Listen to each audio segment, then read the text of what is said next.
Mr. Speaker, this debate has lasted some 8 days, over 54 hours, with speeches of powerful sincerity from over 200 honourable and right honourable members. It has been historic for our Parliament and for our country. We have heard contributions from every perspective, looking at all aspects of this complex and vital question. We've seen this House at its most passionate and vigorous, and I thank everyone who has contributed. No one watching this debate can be in any doubt about the strength of this House of Commons as the fulcrum of our democracy. This is a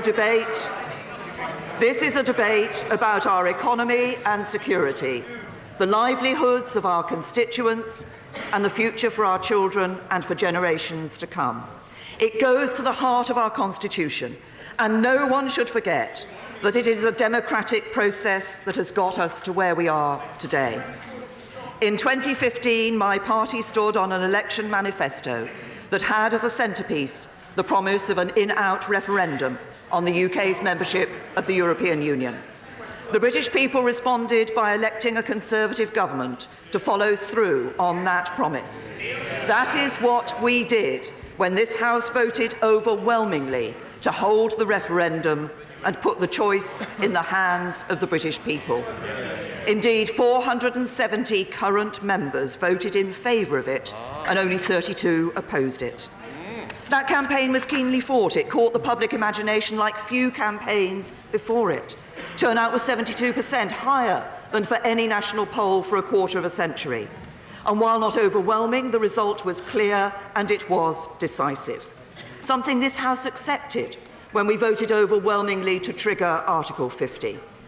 436 current members voted to do so, only 85 opposed. Parliament gave the people a choice. We set the clock ticking on our departure. And tonight, we will determine whether we move forward with a withdrawal agreement that honours the vote and sets us on course for a better future.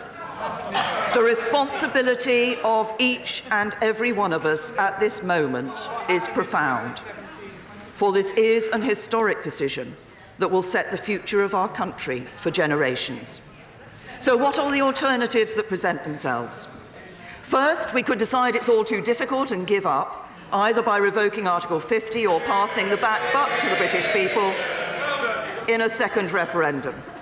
But I believe we have a duty to deliver on the democratic decision of the British people, and to do so in a way that brings our country together. A second referendum would lead instead to further division. There'd be no agreement to the question, let alone the answer. It would say to the people we were elected to serve that we were unwilling to do what they had instructed. Now, the second possible outcome is that we leave on the 29th of March without a deal. But I don't believe that's what the British people voted for, because they were told that if they voted to leave, they could still expect a good trading relationship with the European Union. And neither would it be the best outcome. Our deal delivers certainty for businesses, with a time-limited implementation period to prepare for the new arrangements of the future relationship. No deal means no implementation period. Our deal protects the rights of EU citizens living in the UK and UK citizens living in the EU, so they can carry on their lives as before. No deal means no reciprocal agreement to protect those citizens' rights. Our deal delivers the deepest security partnership in the EU's history, so our police and security services can continue to work together with their European partners to keep all our people safe. No deal means no such security partnership.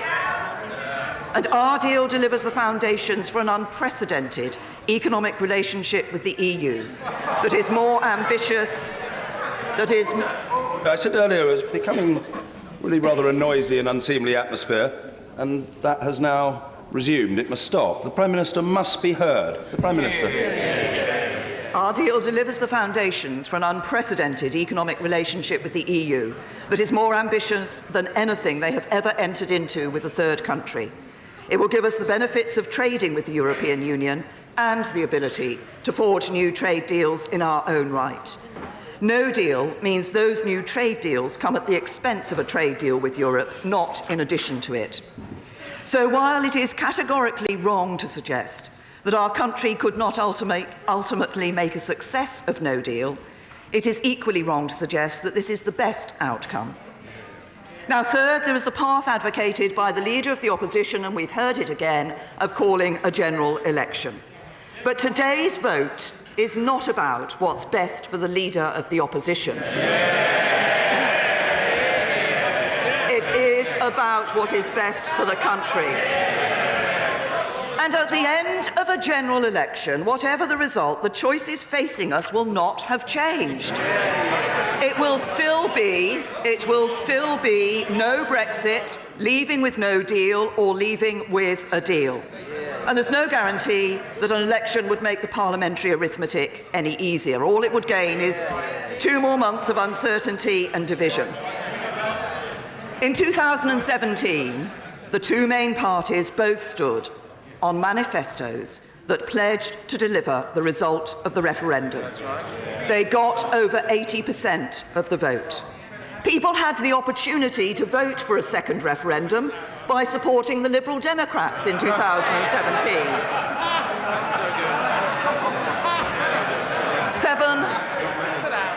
Just 7% of voters did so. It is the job of Parliament to deliver on the promises made at the last election, not to be seeking a new one. Now, some suggest there's a fourth option, to agree that we should leave with a deal on the 29th of March, but to vote this deal down in the hope of going back to Brussels again and negotiating an alternative deal. But no such alternative deal exists. The political declaration sets the framework for the future relationship, and the next phase of negotiations will be our chance to shape that relationship. But we cannot begin those talks unless or until we agree the terms of our withdrawal. And the European Union will not agree to any other deal for that withdrawal. So, having ruled out all of these options, we're left with one: to vote for this deal tonight. One that delivers on the core tenets of Brexit, taking back control of our borders, laws, money, trade and fisheries, but in a way that protects jobs, ensures our security and honours the integrity of our United Kingdom. One that strikes a fair balance between the hopes and desires of all our fellow citizens, those who voted to leave and those who voted to stay in. And if we leave with the deal I'm proposing, I believe we can lay the foundations from which to build a better Britain. And as Prime Minister, I would not stand at this dispatch box and recommend a course of action that I do not believe is in the best interests of our country and our future. And there are differences in this House today, but I believe we can come together as we go forwards. And let me reassure anyone who's in any doubt whatsoever, the government will work harder at taking Parliament with us. And as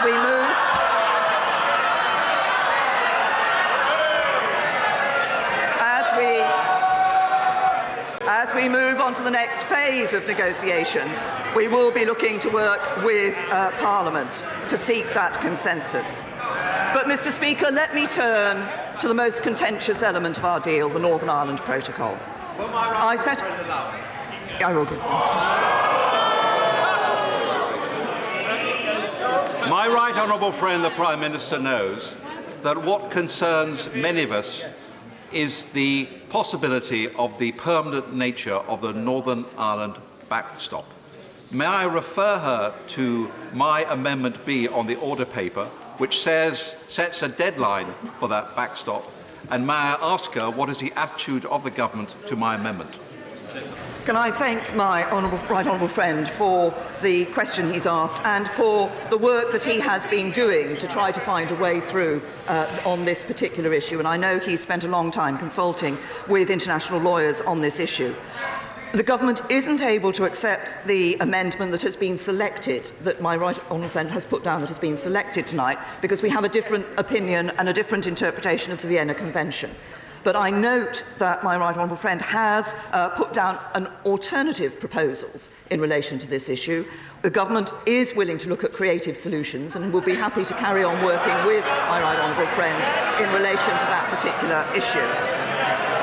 I said I would turn. I said I would turn to the Northern Ireland. Order. The House must calm itself. Zen. Restraint, patience. Hear the Prime Minister.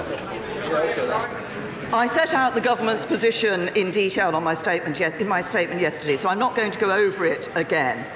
But the key thing to remember is this isn't a commitment we're making to the European Union. It's a commitment to the people of Northern Ireland and Ireland that they will be able to carry on living their lives as they do today. It's about saying that whatever happens when we leave the EU, we will honour the Belfast Agreement. Its success has been built on allowing people from both communities in Northern Ireland to feel that their identities are respected under the principle of consent. For many people in Northern Ireland, that means having a seamless land border between the UK and Ireland, which is also essential for their economy. For others, that means fully respecting the fact that Northern Ireland is an intrinsic part of the United Kingdom. No one wants to see the return of a hard border. And as a proud unionist, I share the concerns of members who are determined that we do not undermine the strength of our United Kingdom. But it is not enough simply to make these assertions. We have to put in place arrangements that deliver those ends. And it's not just as simple as some would like it to be. So, as Prime Minister for the whole UK, it's my duty to provide a solution that works for the people of Northern Ireland. The answer lies in agreeing our future economic relationship, but we need an insurance policy to guarantee there will be no hard border if that future relationship is not in place by the end of the implementation period. I'll give way to the Leader of the Democratic Unionist Party. Very grateful to the Prime Minister for giving way. And would she agree that whatever one's view on this withdrawal agreement and whatever arguments that people deploy, that we should not be using the peace or the political process in Northern Ireland as arguments for voting for this deal or voting against it? Would she agree that that is completely and utterly out of order? Make that clear to all of our Cabinet colleagues as well. To the right honourable gentleman, I think everybody across this House is committed to ensuring that we maintain the arrangements of the Belfast Good Friday Agreement, that we also ensure that we maintain the many benefits that have come from the peace process in Northern Ireland. And that should not be disrupted, and that should not be affected in any sense. But I also say that whatever future relationship is going to be negotiated or people want to see being negotiated, that insurance policy is essential. Any of the other proposals, Canada, Norway, any number of variations of those models, all of them require the insurance policy, and that is the so-called backstop. And no backstop simply means no deal now and for the foreseeable future. And I don't want to see anybody being able to exploit no deal and bringing doubt about the future of our union as a result of that. And let's remember, if I may say to this House, what the withdrawal agreement does deliver for the people of Northern Ireland. An implementation period, certainty for businesses. Protection of citizens' rights, certainty to thousands of families. No hard border, unfettered access to British and EU markets. Protection of the single electricity market across the island of Ireland, securing energy supply in Northern Ireland. Continued security cooperation with our European allies that the police service of Northern Ireland say is essential, and above all, the protection of the historic Belfast Good Friday Agreement. The deal we have puts our union first. Now, let me turn to the contribution of the Leader of the Opposition. Characteristic of his whole approach to Brexit, long on criticism and short on coherence. He's claimed that he'll be able to renegotiate the deal in a matter of weeks, get a drastically different outcome, and despite the European Union making clear that's impossible. But everything he does is designed to avoid taking any difficult decisions, saying one thing to one group and another thing to another. In the general election, he said in his manifesto, freedom of movement will end. On Sunday, he said, "I'm not against the free movement of people." When asked about Brexit in a German newspaper, he said, "We can't stop it. The referendum took place. Article 50 has been triggered." In his speech at Wakefield last week, and again this evening, he said a second referendum was an option on the table. He says Labour would run an independent trade policy, but he wants to join the customs union. He says he's opposed to no deal, but he says he's opposed to withdrawal agreement and the backstop, without which there is no deal. So the question is, what is his position? Because he has failed in his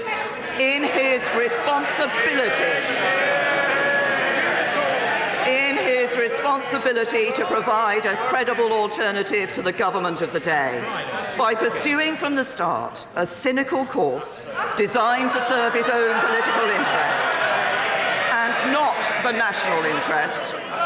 He has forfeited the right to demand loyalty from those of his MPs who take a more pragmatic view, because he doesn't care whether we leave or not, with a deal or not, as long as he can maximise disruption and uncertainty and the likelihood of a general election. And I hope that members opposite, who faithfully pledged to their constituents that they would respect the result of the referendum, that they think carefully before voting against a deal which delivers Brexit. And I hope that those who fear leaving without a deal, whose constituents rely on manufacturing jobs, think very carefully about rejecting a deal that is the only guaranteed way to take no deal off the table. Mr. Speaker, this is the most significant vote that any of us will ever be part of in our political careers. After all the debate, all the disagreement, all the division, the time has now come for all of us in this House to make a decision. A decision that will define our country for decades to come. A decision that will determine the future for our constituents, their children, and their grandchildren. A decision that each of us will have to justify and live with for many years to come. We know the consequences of voting for this deal. They are laid out in black and white in the pages of the withdrawal agreement. But no one who votes against this deal will be able to tell their constituents what real-world outcome they voted for, because a vote against this deal is a vote for nothing more than uncertainty, division, and the very real risk of no deal.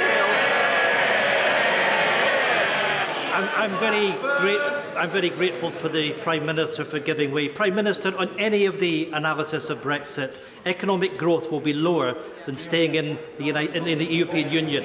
Will the Prime Minister not realise, on the basis of the knowledge and on the fact that people are going to lose opportunities as a consequence of Brexit, the alternative is to extend Article 50, go back, give the people the say. Let's act in all our interests on the basis of the information that we now have.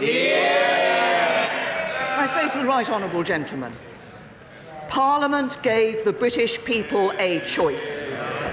Parliament, the government of the time, all parties, all those campaigning in that referendum were absolutely clear that whatever the decision of that referendum, it would be respected by government and by Parliament. And I believe that we have a duty to deliver on that referendum vote, and to do so in a way that does protect people's jobs and protects our security and protects our union. A vote against this deal is a vote for nothing more than uncertainty, division, and the very real risk of no deal or no Brexit at all. And it doesn't have to be that way. Tonight we can choose certainty over uncertainty. We can choose unity over division. We can choose to deliver on our promise to the British people, not break that promise and endanger trust in politics for a generation. Because as members of Parliament, we have a duty to serve not our own self-interest nor that of our parties, but the people we were elected to represent. It is the people of this country that we were sent here to serve. The people of this country who queued up at polling stations, who cast their ballots so they might put their faith in us. It is the people of this country who entrusted us with the sacred right to build for them and their children and grandchildren the brighter future they expect and deserve. And if we act in the national interest and back this deal tonight, then tomorrow we can begin to build that future together. If we act in the national interest and back this deal tonight, we can build a country that works for everyone. Together we can show the people we serve that their voices have been heard, that their trust was not misplaced, that our politics can and does deliver, that politicians can rise above our differences and come together to do what the people asked of us.